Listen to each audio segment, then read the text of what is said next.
Welcome back to the channel, people. My name is Mr. London Plumber.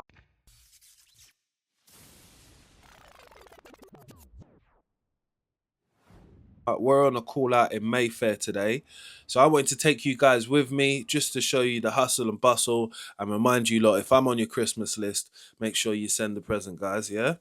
So we're here at the job now, and what I found was this little leak around the toilet area. So I got my flashlight out, started to look in the areas which I thought it would be in, behind where the flush cone is, where the inlet is, maybe where the two rods come down. It might be leaking and dripping off of there. So first of all, I'm gonna always take some pictures so I can see. And if you can see dust sitting inside there, it can't be water where there's dust in it, because again, water would wash away that dust, innit? Just make sense, people. This is what it's all about. And everybody's fault finding on how they find problems are different. You could always pick up something on something what I'm doing. I'm going to show you 3 different methods on how to find a leak if there is a leak behind the back of your toilet.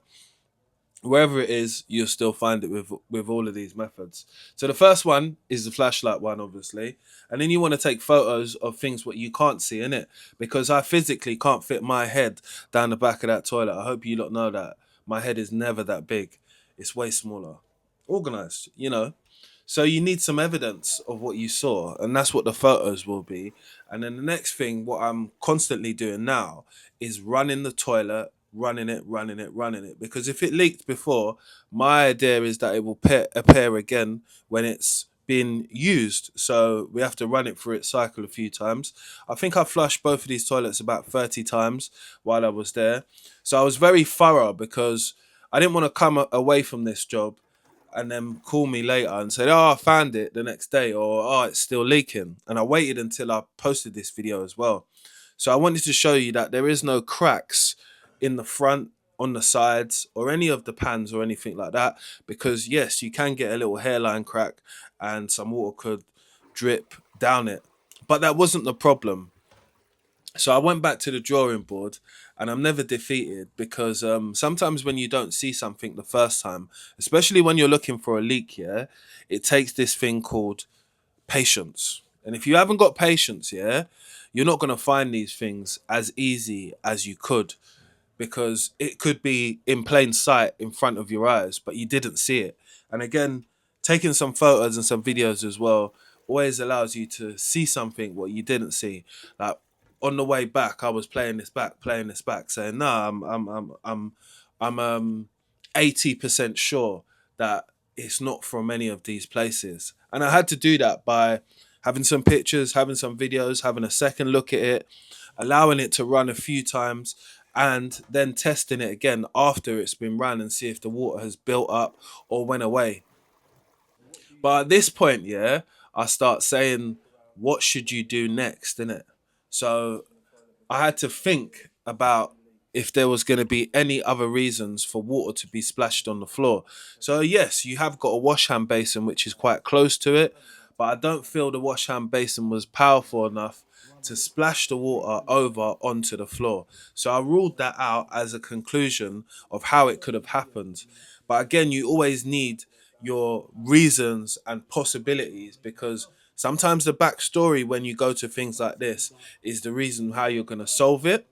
So I looked at as many options as possible, never never thinking in a box, right? So this is my next option. It's called the glove option. So what you do, like Danny Glover, you put a pair of gloves on and you rub all the seals, and you rub where it comes into it. So you might rub down the inlet valve.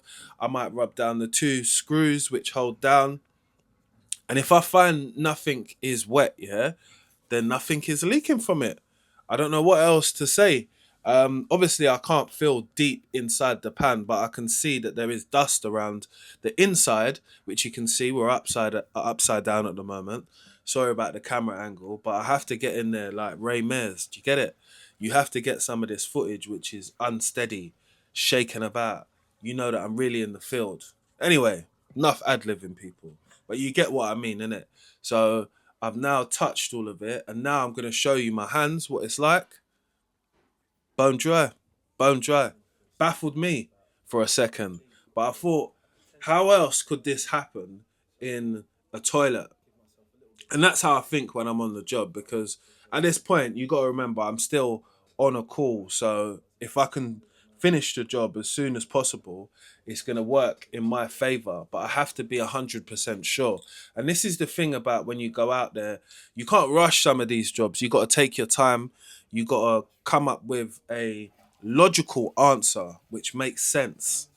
And what made sense to me, we're nearly getting to that point. But if you figured it out, I would like you to go to the comment section and let me know. So again, underneath the wash hand basins were bone dry. There was no other water on the floor, as you can see. So I'm just trying to figure out another way how that water could get into that area, because it was only on that area. It wasn't on the next toilet. I did check the other toilet next to it just to make sure it was all working correctly. Ran it enough times, checked behind it again, came back, checked behind it again. And then I realized to myself, you know what? You got the poo brush thing on your right hand side, yeah? That's the only thing what kind of keeps water in. And it was very low when I opened it. So I'll open it at one point in this video. And you can be the judge for yourself, innit? But looking thoroughly and making sure that you look enough times to make yourself feel comfortable. That's the point where you need to be at.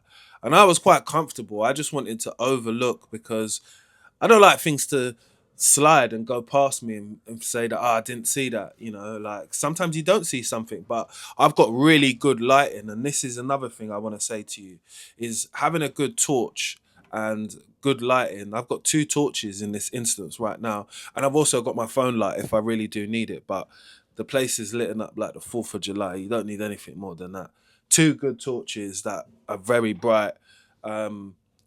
You'll find most things, even with your phone and all that. So make sense of it. And when you come into a lot of these scenarios or situations, use this as a guideline to be able to find a leak. If you did have a leak on a toilet, if you did have a leak on a wash hand basin, washing machine, all of these things will work the same. If you feel the pipe work after, you feel the points where two pipes are connecting, whether it be the waste, whether it be the inlet, whether it be the screws which are holding down the siphon.